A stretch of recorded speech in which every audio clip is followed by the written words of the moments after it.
오늘서부터는 우리가 마가복음을 가지고 함께 나누도록 하겠습니다. 먼저 마가복음에 대해서 잠깐 말씀을 드리면요. 마가복음은 4대 복음서 중에서 가장 먼저 쓰여진 것으로 학자들은 인정을 하고 있습니다.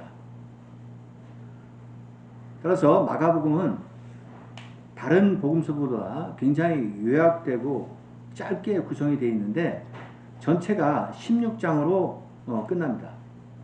그런데 마태복음은 28장, 누가복음은 24장, 요한복음은 21장 이렇게 구성되어 있습니다. 또한 학자들은요, 이 마가복음, 마태복음, 누가복음을 공관복음이라고 이렇게 부르고 있는데, 이 공관복음이라는 건 뭐냐? 예수님의 행적과 가르침을 한 가지 어떤 관점에서, 그러니까 동일한 관점에서 기록을 했다. 그래서 이제 공관복음이라고 하는 겁니다. 즉 요한복음은 좀 관점이 다르게 구성이 되어 있어요. 자, 그리고 이 마가복음이 가장 먼저 쓰여짐으로 해서 마태와 누가는요, 마가복음을 기초로 해서 자신들의 복음서를 썼는데, 거기에다가 그러니까 마가복음에다 추가해서 보완을 한다든가 보충한 그런 내용들이 전개되고 있다고 학자들은 이야기를 하고 있습니다. 자, 그러면 마가는 왜 이 마가복음을 썼을까요? 이에 대해서는 여러 가지 추측들이 있는데요. 지배적인 의견이 뭐냐면 AD 64년에 로마 제국을 통치하던 황제가 누구냐면 네로 황제예요. 이 네로 황제가 정신적으로 여러 가지 문제가 있지 않았습니까? 그래서 결국 로마시에 불을 지르고 나서 이 불지른 그 사람을 그리스도인들에게 그 누명을 씌운 겁니다. 그러고 나서 이 그리스도인들을 탄압하고 박해하기 시작을 했는데, 자, 무수히 많은 그리스도인들을 죽였죠. 따라서 이것을 마가가 보고, 자, 과연 이 그리스도인들에게 어떠한 용기와 희망을 줄 것인가를 생각을 하다가 이 마가복음을 썼다고 이렇게 전해지고 있습니다.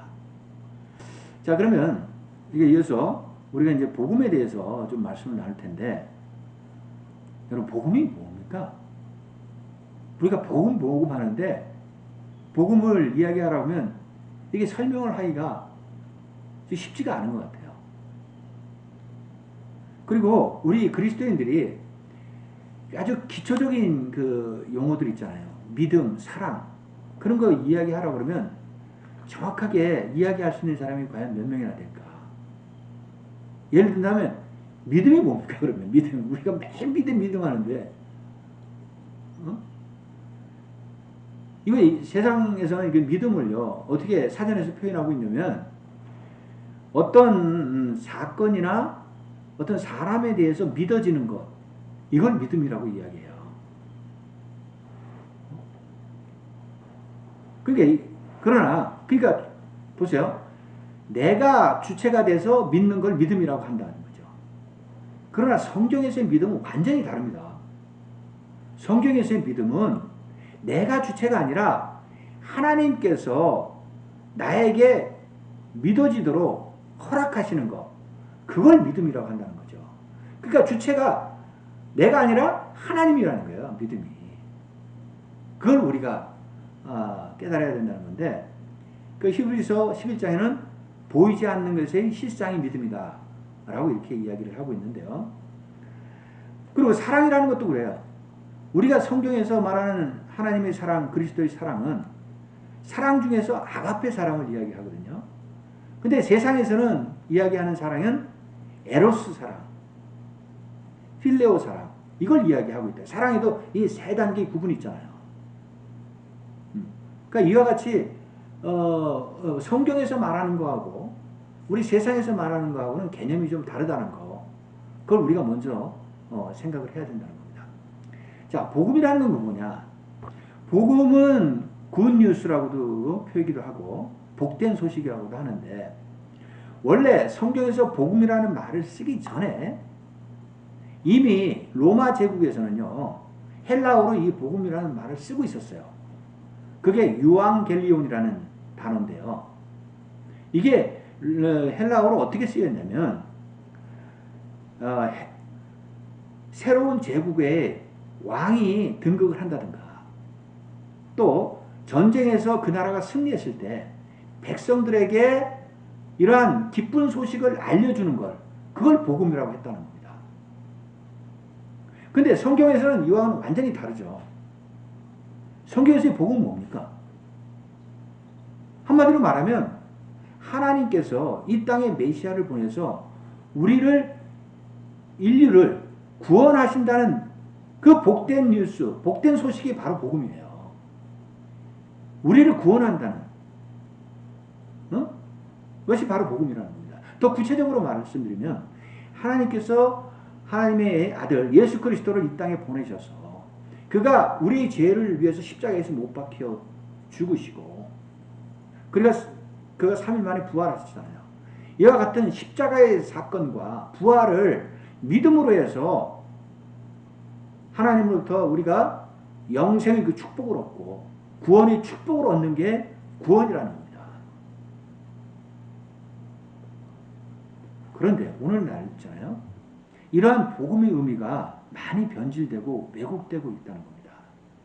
우리 그리스도인들이 복음을 하면 예를 들면 뭐를 생각하냐면 이 세상에서 큰 명예를 얻는다든가 큰 부를 쌓는 거 그리고 또 자기 사업이 잘 된다든가 아들, 자식들이 잘 되는 거 건강해지는 거 이런 것들을 복음으로 생각한다는 건데 이거 개인적인 어떤 유익을 복음이라고 생각하면 안 된다는 거죠. 이건 잘못된 방향에서 이야기되는 거라고요.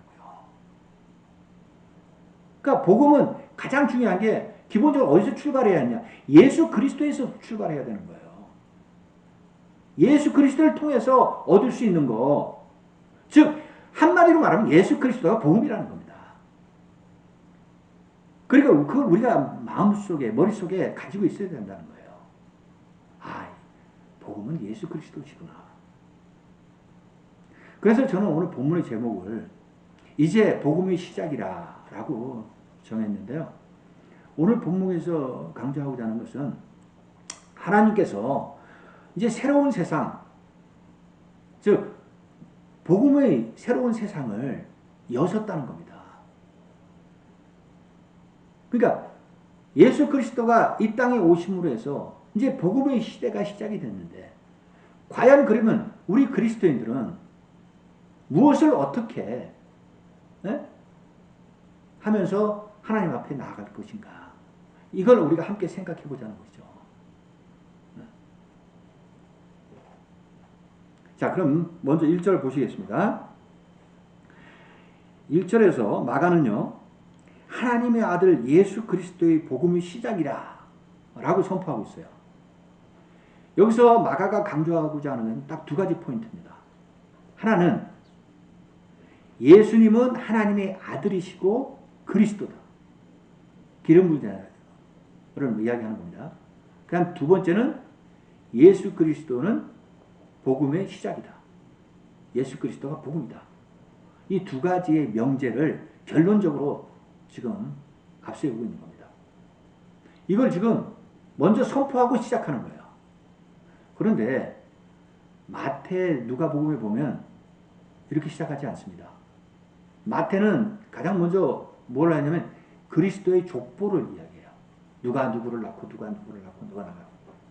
그리고 누가는 그 1장에서 대체적으로 뭘 이야기하냐면 예수 그리스도의 출생에 대한 비밀이 있잖아요. 그거를 아주 디테일하게 소개를 하고 있어요. 근데 마가는 달라요. 마가는 그러면 왜 그럼 예수 그리스도를 이렇게 내세우면서 강조하고 있는 건가? 그거는 우리가 한 가지 생각해 봐야 되겠습니다. 그 당시의 시대적인 배경을 우리가 봐야 돼요. 앞에서도 잠깐 말씀드렸지만 그 당시에 그리스도인들의 상황이 어땠냐? 네로 황제가 그리스도인들을 핍박하고 박해하고 그리고 무참하게 죽였습니다. 그런 실상을 마가가 그대로 본 거예요. 자, 그럼 과연 이 상황에서 이렇게 그리스도인들이 죽어가는데 마가는 하나님 앞에 다음과 같은 질문을 던진 겁니다. 그 질문이 뭐였냐면요. 하나님, 과연 당신은 누구십니까? 또 하나님, 당신은 정말 살아계십니까? 라는 질문을 하나님한테 던지고 나서 그 답을 찾기 위해서 노력을 한 겁니다. 근데 답을 찾아보니까 뭐였느냐? 그것은 바로 예수 그리스도의 복음을 이 땅에 남겨서 이게 죽어가는 그리스도인들 그리고 앞으로 예수 그리스도를 믿는 자들에게 희망과 위로와 격려를 해야 되겠다 라고 생각을 하고 이 마가복음을 쓰면서 예수 그리스도를 제일 처음에 내세운 겁니다. 예수 그리스도는 누구다? 바로 복음이다. 우리를 구원하시는 분이고 우리를 영원히 한 생명으로 인도하실 분이다. 라고 선포하고 시작을 하는 겁니다.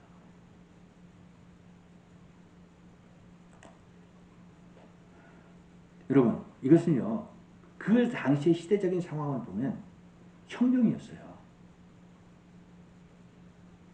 지금 마가는 자기 목숨을 걸고 이 마가복음을 쓴 거예요. 물론 마가복음을 쓰기까지는 모든 것을 하나님께서 계획하시고 준비하시고 하나님의 뜻 가운데 이루어진 겁니다. 그런데 여러분 앞에서도 말씀드렸지만 마가는 어떤 사람이었습니까? 굉장히 나약하고 의지가 강하지 않은 그런 사람이었어요. 어떻게 보면 실패한 자였다고요. 중도의 복음사역을 실패하고 돌아갔던 사람이에요. 그런 사람을 하나님께서는 들어서 쓰셔서 복음 안에서 완전히 변화되게 하시고 새로운 사람으로 만드신 겁니다. 그러면서 인류 역사에 위대한 마가복음을 쓰게 하신 거예요. 어느 누구가 그때 이 복음서를 써야 된다고 생각하지 않을 때 가장 먼저 복음서를 쓴 사람이라는 겁니다. 그러니까 우리가 마가복음을요, 성경적으로, 역사적으로 다시 한번 생각을 해봐야 돼요.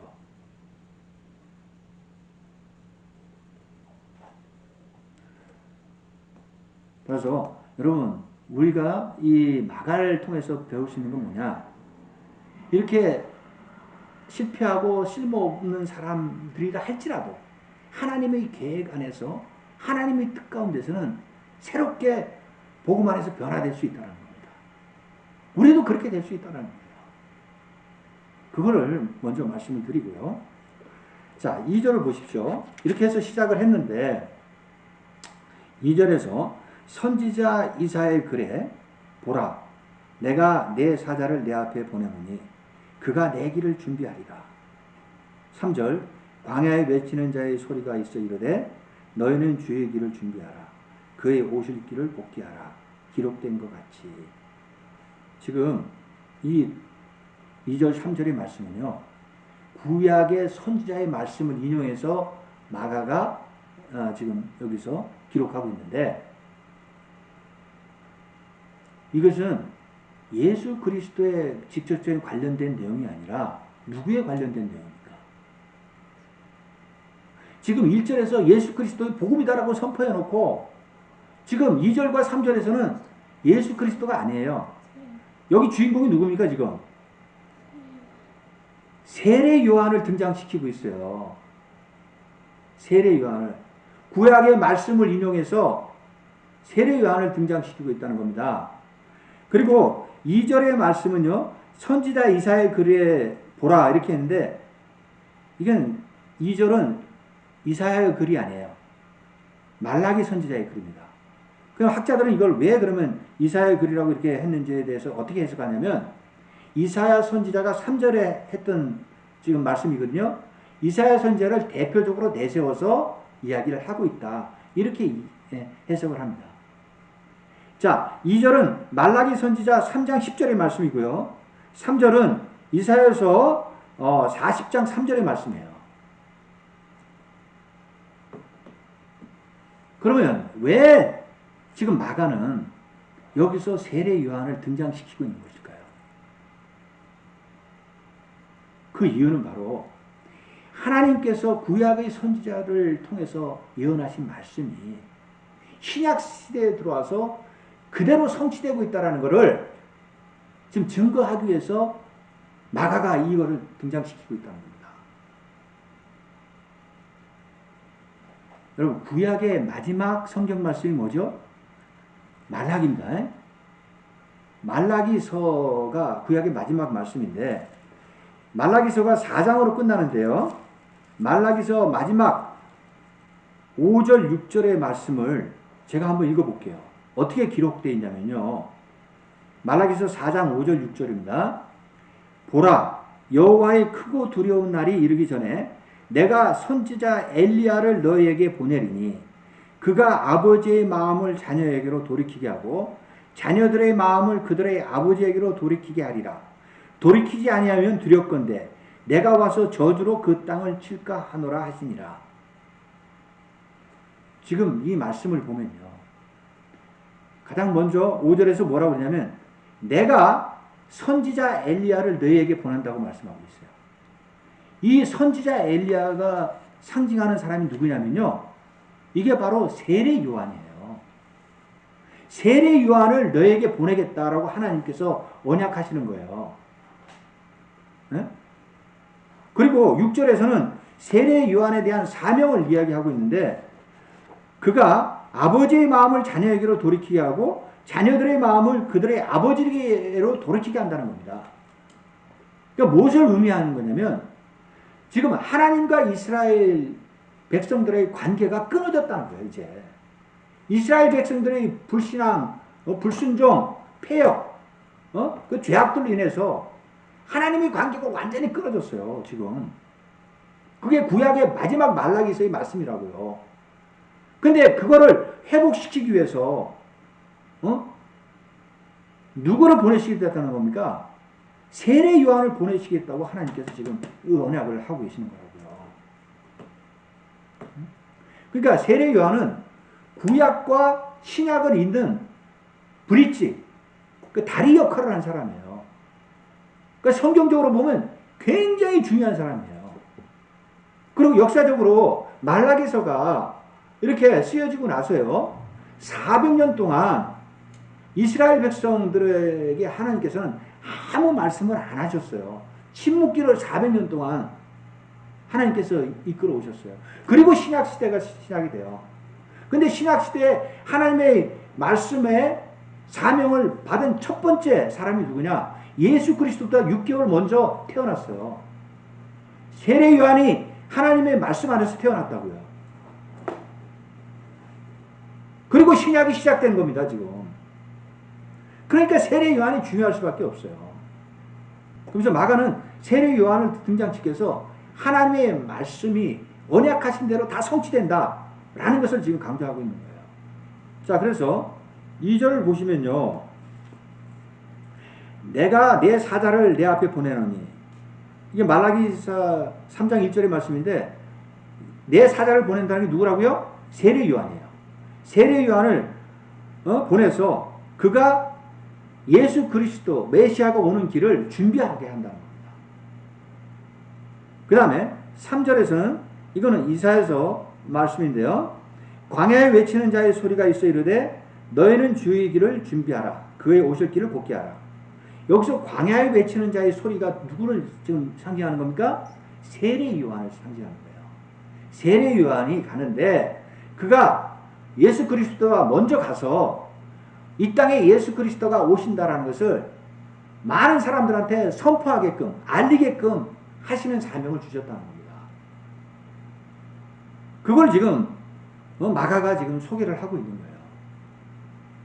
세례 요한이 누구이고 세례 요한의 사명이 무엇인가를 지금 강조하고 있는 겁니다. 그러니까 여기서 우리가 알 수 있는 것은 지금 마가는요. 예수 그리스도의 복음이 시작되는데 그 시작되는 시기를 누구로부터 보느냐? 세례 요한으로부터 보는 거예요.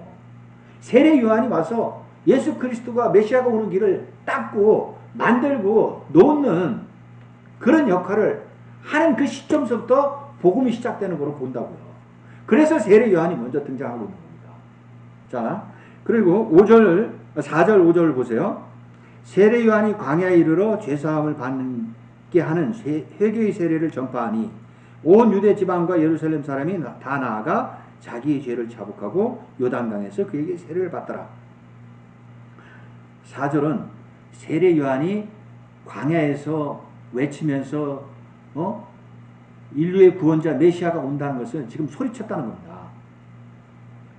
그러면서 그가 한 역할이 뭐냐? 사명이 뭐냐? 회개의 세례를 전파했다는 거예요.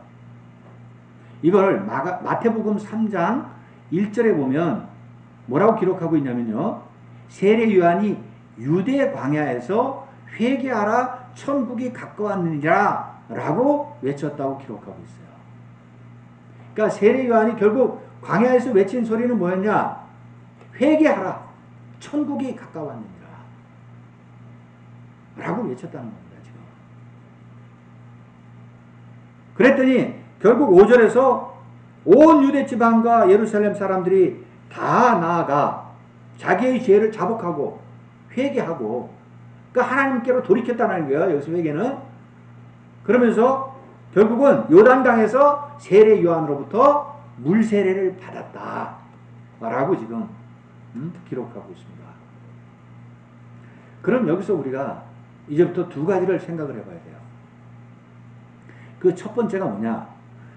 6절과 7절입니다. 6절과 7절에서 우리가 무엇을 깨달아야 되냐면요.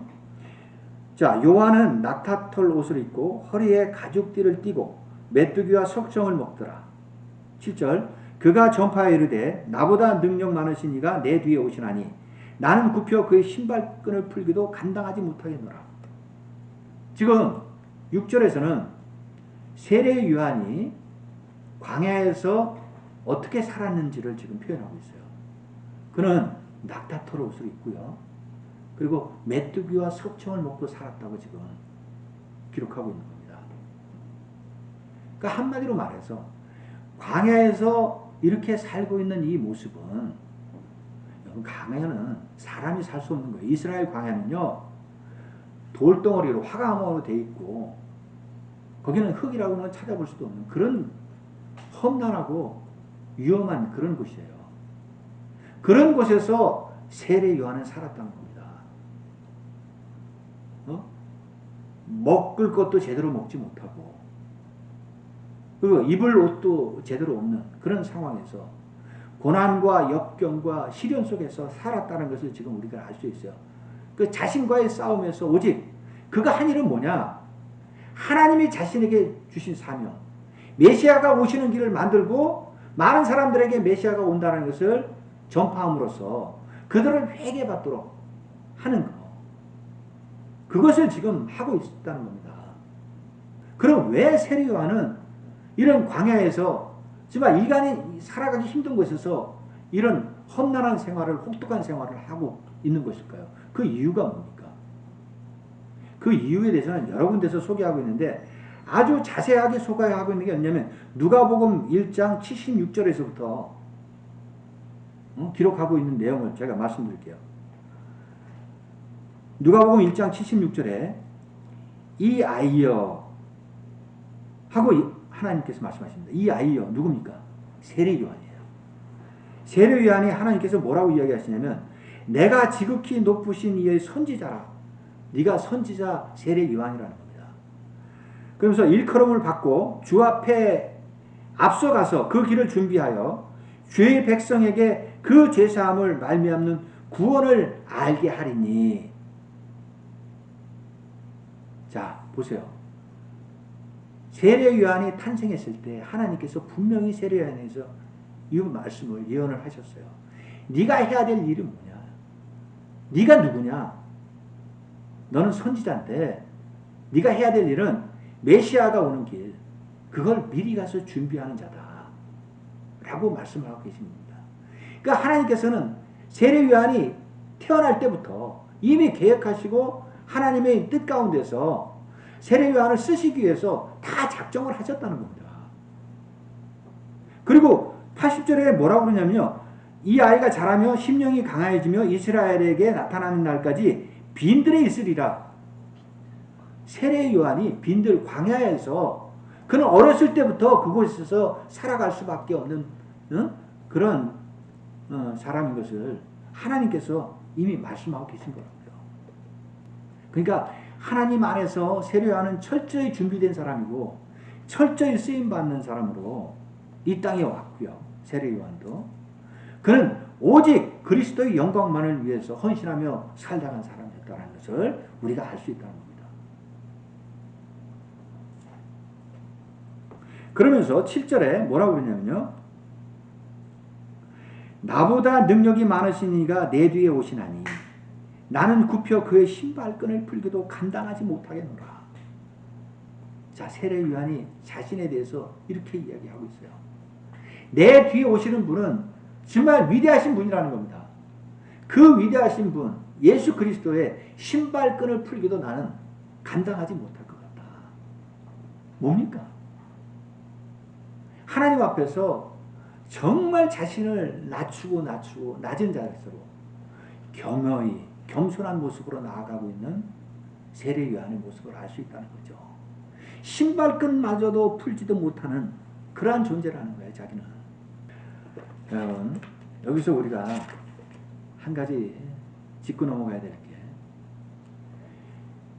하나님이요 이스라엘 백성들을 출애굽시키면서 왜 광야에서 40년 동안 혹독한 훈련과 시험을 이스라엘 백성들이 체험하도록 하셨습니까? 왜 그렇게 하셨어요?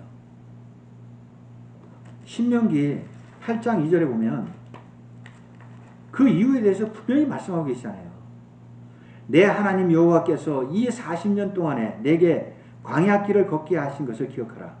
이는 너를 낮추시며 너를 시험하사 내 마음이 어떠한지 그 명령을 지키는지 지키지 않는지를 알게 하려 하십니다.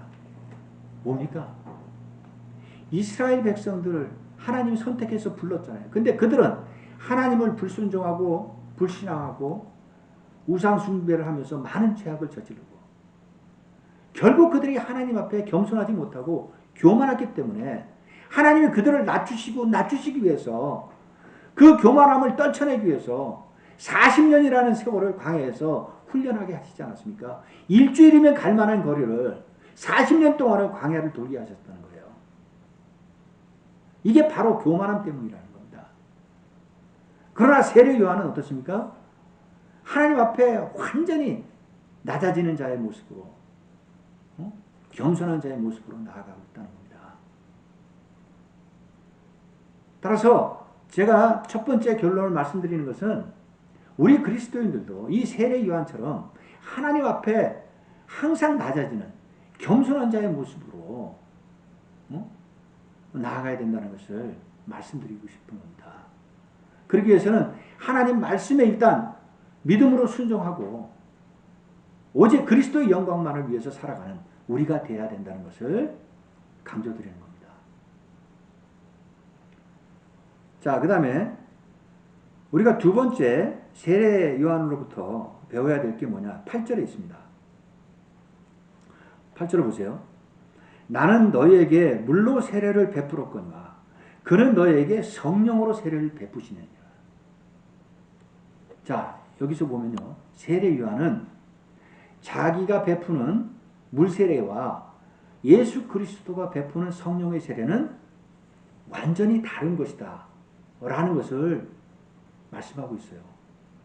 어떻게 보면요. 자기의 물세례는 한계가 있다는 것을 인정하고 있는 거예요.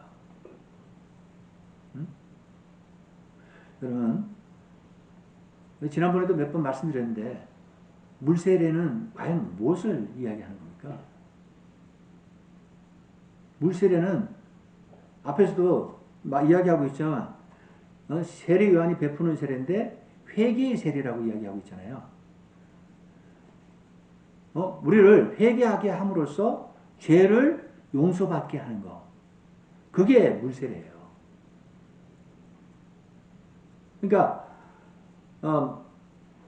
그 당시에는 이 회개 세례를 하기 위해서 어떻게 했냐? 물속에 사람이 완전히 잠기게끔 했잖아요. 이 잠긴다는 의미가 뭡니까? 이거는 물속에서 우리의 죄를 다 장사 지낸다는 겁니다. 깨끗이 떨쳐버리는 거예요. 왜요? 우리 인간은 물속에서 살아갈 수가 없어요. 물속에 들어가면 우리가 죽는 거예요. 안 그렇습니까? 물고기가 물속에서 사는 거지 인간은 물속에서 사는 게 아니잖아요. 그러니까 우리의 죄를 장사 지낸다는 게 물속의 침례라고요. 그게 바로 물세례라고요. 그런데 이 물세례는요. 구원을 받는 필요 충분 조건이 다 이루어지는 게 아니에요. 이거는 구원을 이루어가는 하나의 과정으로 거쳐야 되는 거를 지금 이야기하고 있는 겁니다.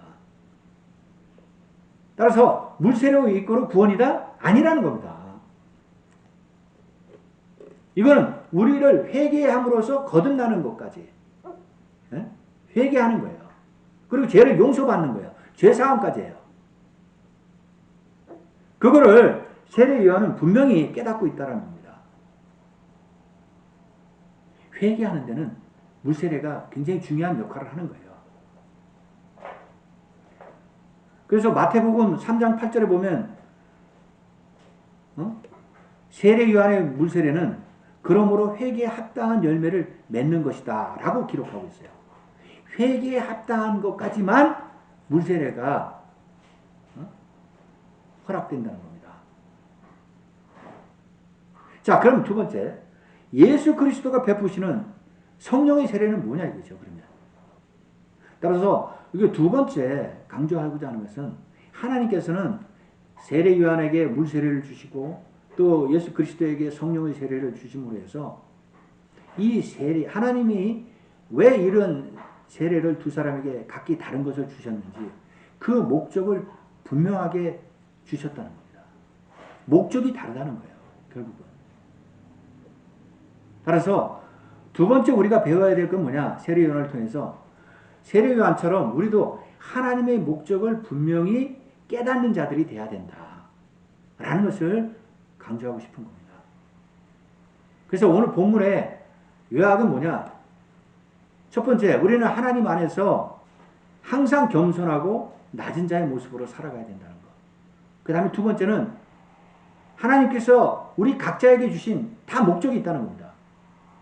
그 목적에 따라서 우리는 분명히 그 목적을 깨닫고 살아가야 된다는 것. 이것을 말씀드리고 싶은 겁니다. 여러분, 우리에게도 다 하나님 목적 주셨어요. 우리 하나님의 그 위대한 형상의 피조물이에요. 우리는 하나님의 형상을 닮은 자들이라고요. 우리가 아무리 쓸모없고 보잘것없고 실패하고 아무것도 아닌 것처럼 보이지만 하나님은 우리 각자에게 주신 목적이 다 있다는 겁니다. 그 목적을 분명히 깨닫는 자가 되어야 된다는 것을 다시 한번 강조드립니다. 마가 제가 계속 말씀드렸잖아요. 그는 실패한 자였고 의지도 나약하고 연약한 자였지만 하나님께서 그에게 위대한 마가복음을 남기시게 하셨다는 거. 하나님이 그에 대한 목적이 분명하셨다는 겁니다. 자, 말씀을 마무리하겠습니다. 오늘 저희들 마가복음을 이렇게 시작을 했는데 앞으로 마가복음을 통해서 여러분 하나님의 더 크신 은혜가 넘치시기를 간절히 바라고 이 마가복음 오늘 한 내용을 마음에 새기시면서 이번 한 주간도 그리스도 안에서 승리하는 여러분들 되시기를 간절히 축원드리겠습니다.